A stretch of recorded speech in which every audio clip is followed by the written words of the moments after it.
Hi అండి, welcome to Missamma చెప్పే కథలు.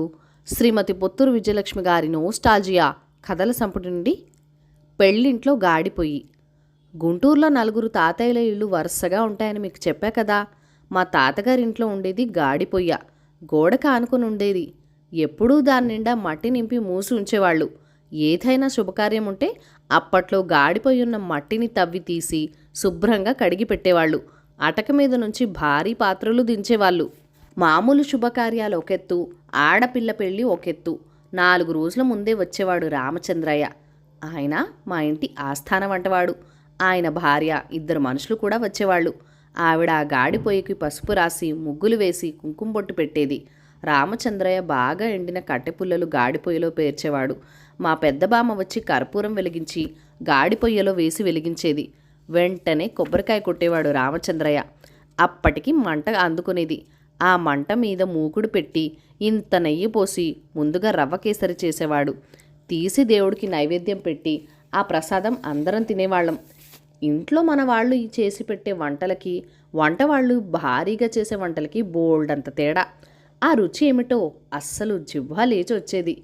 ఆ కార్యక్రమం అయ్యాక అప్పుడు అసలు పని మొదలు. ముందుగా పచ్చళ్ళు. 3 రోజుల పెళ్ళి. 6 పూట్ల వేసినవి వేయకుండా ఉండాలి కదా. గుంటూరు వారికి గోంగూర, మిరప్పళ్ళు కలిపిన పచ్చడి ముఖ్యం. ఇక మామిడికాయ ముక్కల పచ్చడి, దోస ఆవకాయ, నిమ్మకాయ, కొరివి కారం, చింతకాయ పచ్చళ్ళు తయారు చేసి జాడీలకి ఎత్తేవారు. తర్వాత కంది సున్ని. మర్నాడు పొద్దునే వియ్యాల వారికి ఇవ్వాల్సిన పలహారాలు, లడ్లు, అరిసెలు, మినపసున్నుండలు, చెక్కిలాలు 100 చప్పున తయారు చేసి పొందికగా బిందెలలో సర్ది మూతలు పెట్టి గుడ్డతో వాసిని కట్టి అటక మీద పెట్టేవాళ్ళు.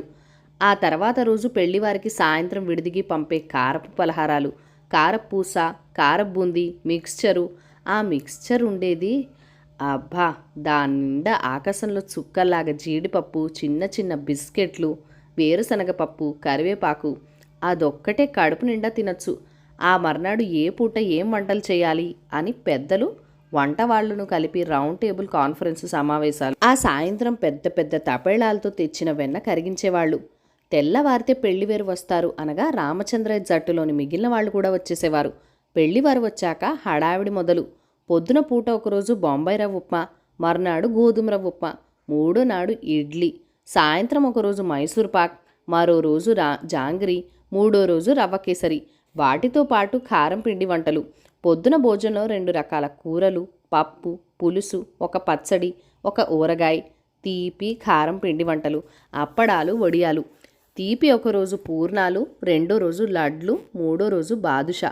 కారం పిండి వంటలు ఒకరోజు అరటికాయ బజ్జీ, రెండో రోజు పులిహార, మూడో రోజు బంగాళదుంప బజ్జీ. రాత్రి భోజనాల్లోకి కూర, పప్పు, ఊరగాయ, సున్ని, మజ్జిగ పులుసు కానీ చారు కానీ ఉండేది. ఒకరోజు సేమియా పరమాన్నం, రెండో రోజు సగ్గుబియ్యం పరమాన్నం, మూడో రోజు ఆ 2 కలిపి పరమాన్నం. రాత్రి భోజనాలలో కారం పిండి మంటలు ఉండేవి కాదు. భూజాంబంతి నాడు మాత్రం ఆవడలు చేసేవాళ్ళు. ఇంట్లో పెళ్ళంటే ఆ వంటలన్నీ పీకల దాకా తినచ్చని ఏవేవో ఊహించుకునేవాళ్ళం. ఒక్కసారైనా ఆ కోరిక తీరితే ఒట్టు. పని బోల్డంత పని. బ్రాహ్మణంలో చిన్నగా, బేస్తల్లో పెద్దగా ఉండకూడదు అనే సామెత ఉండనే ఉందిగా.